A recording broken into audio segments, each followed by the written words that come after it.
Okay, welcome to Tilden Regional Park. Today we're going to be looking at the vertebrates that are around South Park Drive specifically.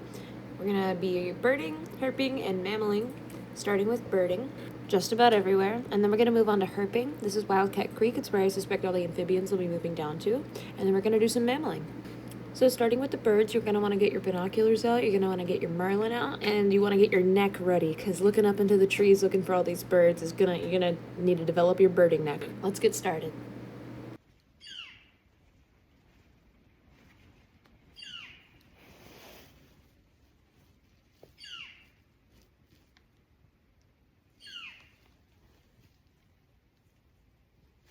Okay, I wasn't able to catch him with my binoculars, but this is the area that we found him in. He was at the tippy top of this tree right here.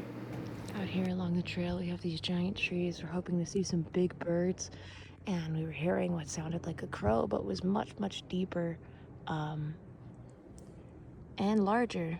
So, ta-da, makes sense. We got a raven, Corvus corax. Okay, so right in front of us, we have a dark-eyed junco. Hard to get good footage of it, but you see it as a dark head. And he's got really broad feet, and he kicks around dirt and leaf litter on the ground to find insects under the leaf litter. So he's doing exactly that. Gorgeous little bird. Very common around these areas. Oh, perfect. Off he goes. Along the trail here, we heard a bird behind us.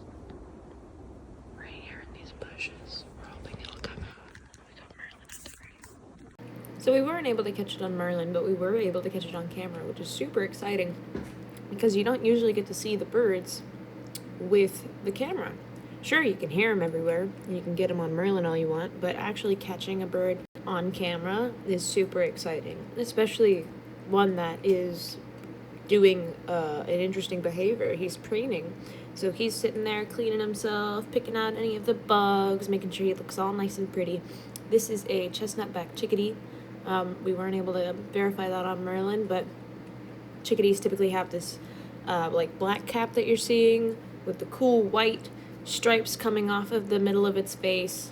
And there are lots of kinds of chickadees, but this one's got this like rufusy dorsal color. So I'm going to go with chestnut-backed chickadee.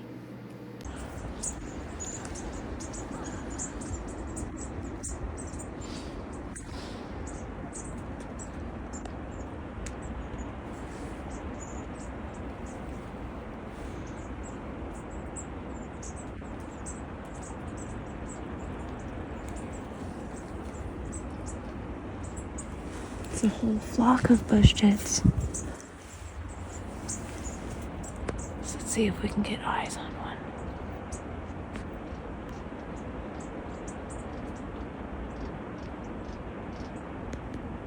Oh, we're also hearing a wren-tit. That one that's like brah, brah, brah. That's the wren-tit. Wren-tit's over here. Oh, he's really close. Another wren-tit. Oh, perfect. Oh, we heard ourselves a robin up at the top of the hill. Yeah, the birds are finally starting to come up. Again, I don't think I'll be able to get eyes on them, but maybe we can catch the robin one more time.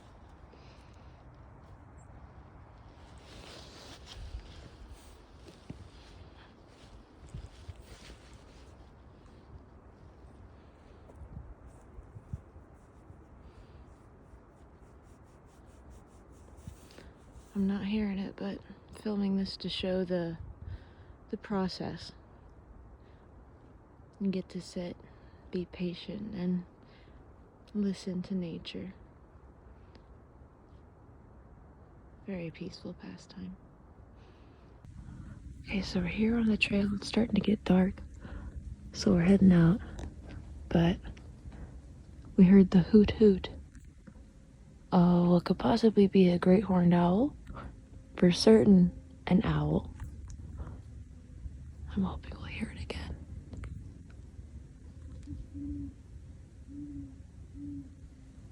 Amazing. Two different owls. Individuals, that is. Okay, we're opening the Merlin. Yes, alright. It is a great horned owl. At least the one of them is.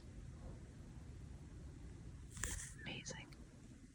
And that concludes the birds that we saw during our outings. Into the backdrop of us finding this really cool mushroom, we're gonna move on to the amphibians and reptiles portion of the documentary. It's time for herps. Okay, just right here on the trail, we found our first amphibian.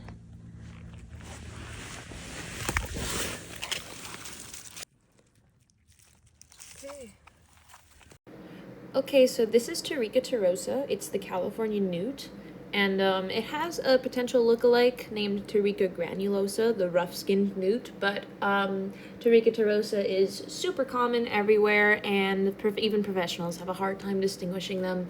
So we're gonna go with Tarica turosa.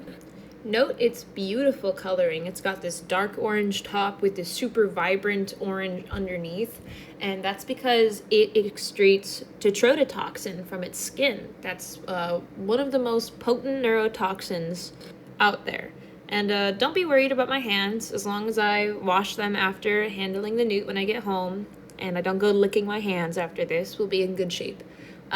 It's important to be mindful of not touching my face, maybe not rubbing my eyes, and maybe skip to finger food until after we wash our hands. But yeah, this is a incredibly poisonous newt. It's so poisonous that other species have wanted to mimic it. There's a really good example of Batesian mimicry between the Tarica turosa newt that I'm holding in my hand and Insitina ischolzii xanthoptica. I just wanted to bring this up because that's a salamander whose subspecies is known to be local around this area. The subspecies is xanthoptica, which means yellow eye in Latin, optica eye. And if you'll notice on our newt here, Tarica turosa, there's a yellow bar above his eye. So I just find it really interesting that another species, and it's a salamander, mimics this super poisonous newt. And even shares its yellow eye trait. So I'm about to let him go, but right here I accidentally flip him on his back, and you were able to get a really good flash of that orange ventral side of the newt, showcasing how darn poisonous he is. This one's much smaller than the typical Tarica turosa or granulosas that you'd find in their adult stages, but we're gonna let him go now. Off you go. Thank you so much for letting us look at you. And it's important to note to drop these guys off pretty much right where you found them, unless you're helping them cross the road. Okay, so we're coming back to South Park Drive now at nighttime to see if we can catch some Tarica turosa crossing the street, California newt. Fun facts while we're walking up to there, they close the road this time of the year, I think October to March every year, because this is such a prolific area for the newts to cross. And so there was a lot of mortality, and enough that this has become a yearly tradition where they get to close the road so that the California newts can cross in peace. So we actually chose this entire documentary location for the herping specifically because of Tarica turosa crossing South Park Drive this time of year. And you can see really well here in this chart that I grabbed from a paper that was released by Rosser College of Natural Resources here at Berkeley, that Wildcat Creek runs directly parallel to South Park Drive, and so it's a big crossing area for these newts. And we're hoping to find lots of other amphibians. Around this area, we could find Batrachoceps attenuatus, which is the California slender salamander. They're small, black salamanders that have barely any arms left evolutionarily. They're practically vestigial, it looks like, at this point. We could also find Insitina ischolzii, maybe Xanthoptica. We already talked about him earlier. Looks just like the newt, Tarica turosa.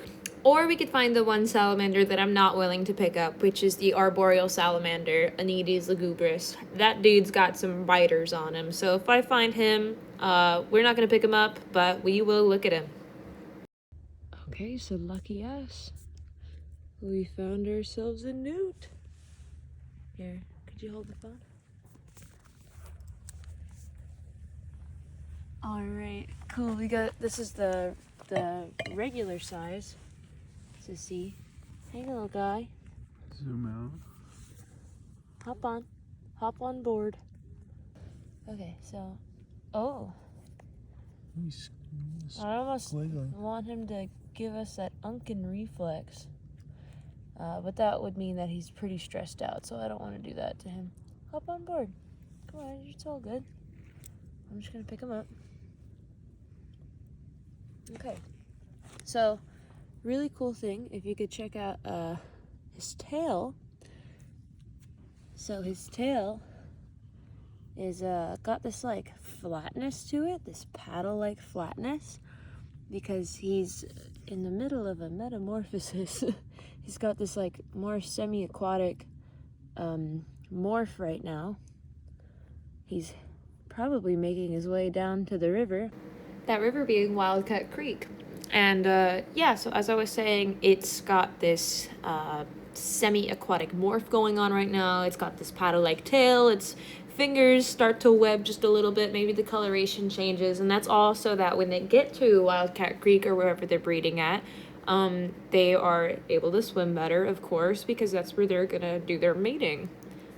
These migrations are typically triggered by either moisture in the air or rainfall, and I'm pretty sure that's why they're not out so much right now. In a couple days there's going to be a rainstorm, and I'm sure they'll flourish then, but we're just a few days too early, and it's pretty dry and windy, so they're all kind of tucked away. I'm surprised we even found these couple.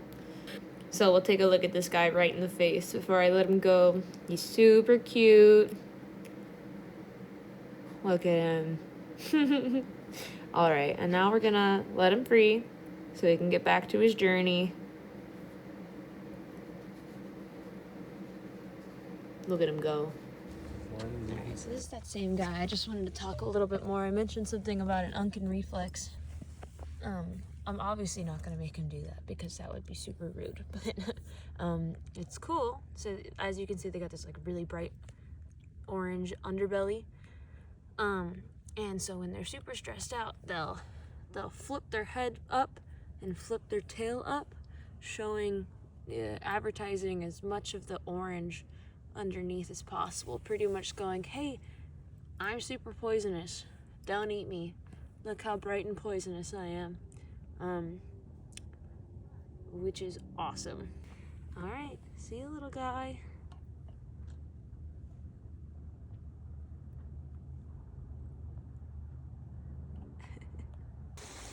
Okay, so this is the body of water that I think they're coming to, and I'm pretty sure they do a lot of moving at night. So we're out here at night trying to hurt, and I'm searching this little body of water here. I'm not seeing too much right now, but I thought I'd just show you the process a little bit. I'm gonna keep checking down the river, and if we find anything, I'll let you know. All right, so we made it to the end of the stream, as far as we can go without trespassing. So we are done, and I was not successful.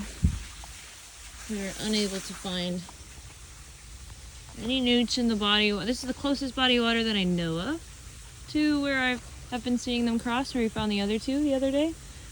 So I'm not giving up hope yet.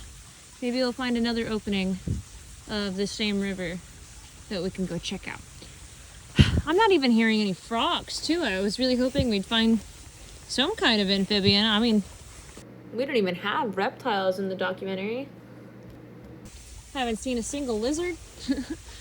And I don't even hear frogs.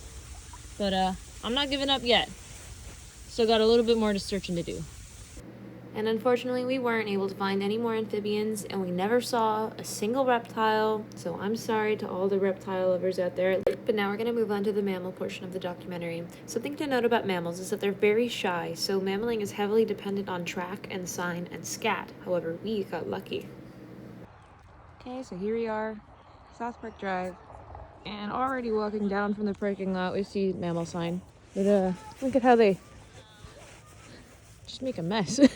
They dig up, they have lots of piles, but I'm pretty sure they're gopher holes because gophers tend to plug their own holes, so it's not really an opening anywhere. Just replugged it after they were done making that little tunnel. I promise I'm going to limit the amount of hole footage in the video, but I just thought it was interesting to point out that these may be vole holes. Note that there's no dirt anywhere. They're kind of just holes that are close to the surface with runways. Okay, so here we are at the side of the hill, just walking along the trail, when we stumbled across this gopher playhouse. Just tons of gopher holes up and down the sides of the hill. I feel like I most often find them on a slope, just a slight slope. Yeah, look at all that. Detritus. Yeah, we have some human juveniles following us. Again, I don't usually stop for the gopher holes, but this one they've made a giant claim to the land. Absolutely massive. Property with a view. Okay, so this one's super interesting. We're at the side of the hill, and there's this big kind of bushy thing, right? I've got my eye out for wood rat nests, and I'm not sure that this is one, but I did find, well, first of all, that kind of looks like a trackway. But the interesting part about this, yeah, this hole. Pretty deep. Underneath this big protective set of bushes. Very cool. All right, back along the trail, and I found some interesting prints that I'm not totally convinced what they are. Possibly coyote.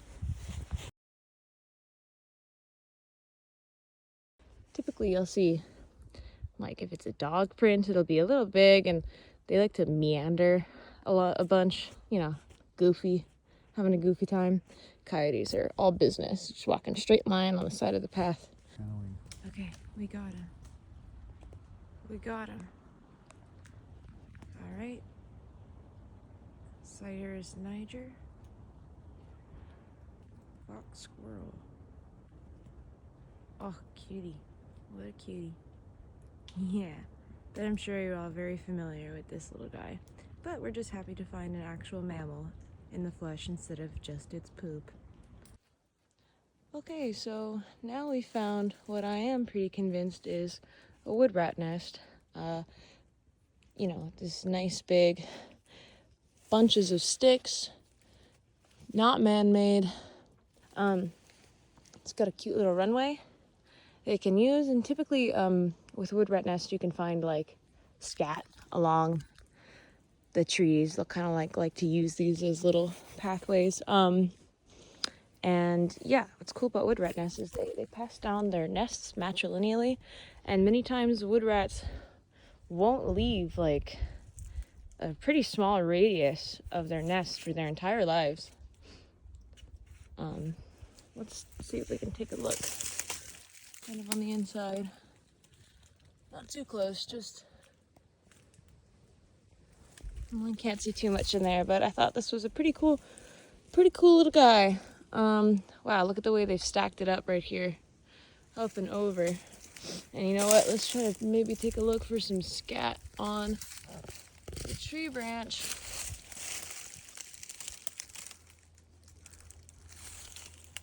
I'm not seeing any right now, but that doesn't mean that they're not there. Oh, wait a minute.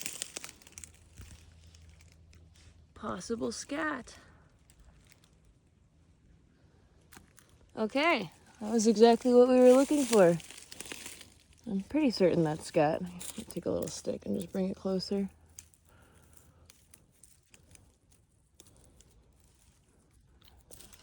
Looks like scat to me. Wood rat scat at that. Yeah. Great little thing you guys got going on down here. I'll get one more view from the side, but this was a super awesome find. I was really hoping we could find a good one after finding that fake one a little bit earlier. And here's the context in which we found it. And then I believe it has another entrance hole around the back. They have like designated rooms in their nests because they're cool like that. And final mention about the wood rat nest. Wood rats are Neotoma fuscipes and are pretty big rodents. Not as big as a capybara, of course, but big for a mouse. Okay, you guys, we got something really special. I don't know if the camera's gonna pick it up, but we found a coyote. Canis latrans, family Canidae. Out in the middle of the day by himself, scouting, hunting. I wish I had a more zoomed in camera for you guys, but hey, that's pretty special. An actual mammal in the flesh. Oh, that's good enough. And one that's not a squirrel on top of that. Wow. Yeah, that's a big one. Maybe we'll get lucky and find a deer too. But yeah, this is Canis latrans. It's a coyote. Just a lonesome coyote. Midday. He's hunting. Hunting. Look at him go. Amazing find. Okay, you guys, we found a pretty good set of footprints going here. So this is the first one that I saw, brought my attention to it, right? You can see 1, 2, 3, 4 toe pads, triangle toe pad, barely. The triangle's kind of not there. And then you can see where the claws got into the soil. So you zoom out a little, say, well, it's not just one footstep, dog was walking from somewhere. So just a footstep away, you have an even better one. The claws didn't register here, but you can clearly see the triangle, 1, 2, 3, 4 toe pads. And because of the triangle and also because of the claw registration and just the general shape and size of this claw, of this print, it's a dog, not a cat. Cats kind of have this like W loaf, but the dog has got this triangle. And also there's another really good print just down, the very next print. Yeah, you got 1, 2, 3, 4 toe beans. Perfect little triangle. Awesome set of prints. Now, just right here, it's kind of along a straight line. Again, on the side of the path, and this is that same path where we found the questionable prints earlier. This is just up the trail a bit more. So possible that it's the same dog, or maybe that one wasn't even a dog, but it is on the same side of the path. Can't really tell if it's a coyote or a dog. Not quite there yet in terms of expertise, but for sure a dog. Very exciting. Another print here along the same trail, along the same side. However, these prints are facing in an opposite direction, and it's pretty battered by all of the other prints, the tire prints, the shoe prints. But these ones you can at least tell probably got a dog here with the 4 claws getting in. Okay, along the trail. I found a track on the trail. I was really hoping for this. It's like kind of small. I'm almost not convinced that it's just somebody's shoe, but I've been really excited and hoping that we could find some deer prints. So you can kind of see the two-toed of the ungulate here. And there's kind of like another one on top. So maybe it registered like, on top of its other footprint. Kind of see some more going down. I don't know. I'm not sure. I want it to be deer, but it's kind of small and there's not too much to go off of, but pretty exciting nonetheless. I'm only gonna zoom in on poop once for you guys, even though I kind of do it every time just to see what kind of contents he ate. Beautiful. There's broken open poop already, so you can, wish the camera would be a little bit better, but you can see it's got tufts of fur. So this is a carnivore's poop, and more than likely not a home dog, because I don't think any owners are letting their dogs just straight up eat fur. Eat a living animal like a bunny or something. So this is probably, I'm still unclear on how to tell between bobcat and coyote. Coyote, like dogs, tend to have this like kind of stringy end bit, so maybe we can find another poop to compare, because I'm not seeing any stringy end bits. I'm seeing more of the bobcat has these like modular balls, and it's kind of looking like that to me, but I don't want to get excited, because if it's bobcat scat, I'm gonna get excited. All right, one more example of some scat before I stop showing you guys actual poop. It's just that scat is a big part of naturalism, and it's a big part of track and sign. It's very important. And it tells you a lot, because right here, for example, you can see, again, the tufts of fur in the scat. If you don't have a clear way of seeing it, you can take a stick, or depending on what type of scat it is, you could just break it open between your fingers. And kind of see the contents of it. And if you're lucky, you can pull out like bone fragments. Okay, so this is the silliest I've ever felt. This is me after the fact, going through the footage and realizing that I'm staring at the dentary of a rodent. I mean, look at it. It's right there. If I had realized that and I wasn't so sucked into the camera and actually looked at the poop, I would have pulled that out for you guys, and maybe we could have tried to identify what it was. But super cool that we found that. Heading out from South Park Drive at night. We finally caught a deer up in Tilden. Let's go. This is a buck. It has antlers and everything. Sorry, the quality is not great, but he's just chilling, eating a bit. Funny enough, we left the trail. This dude's kind of in the residential. We were just heading out. This could be Odocoileus hemionus. Cervidae, family Cervidae. This is just really exciting. I was super hoping that we'd find a deer. But yeah, fantastic. Okay, we kind of scooched up a little bit. We're able to get a better view. Look at him go. So yeah, this is Odocoileus hemionus columbianus, the black-tailed deer native to this area. Super cute, maybe even young male deer. And I'll wrap up this documentary while you get to watch the rest of the footage I have of this deer. We had an incredible time visiting South Park Drive over the last week or so, and it was pretty barren in terms of birds. We picked this area because we thought it would be really good for salamanders, but we didn't find any salamanders either. And we have a decent amount of mammals between the coyote and the deer. I'm pretty happy with that. So I'll leave you all off with this special guest footage of an invertebrate that we found on our way out. I just couldn't help but show off this handsome little fella. Or should I say handsome big fella? I think it's a banana slug in my very unprofessional invertebrate opinion. I only study vertebrates, so let's use Seek. Hey, what do you know?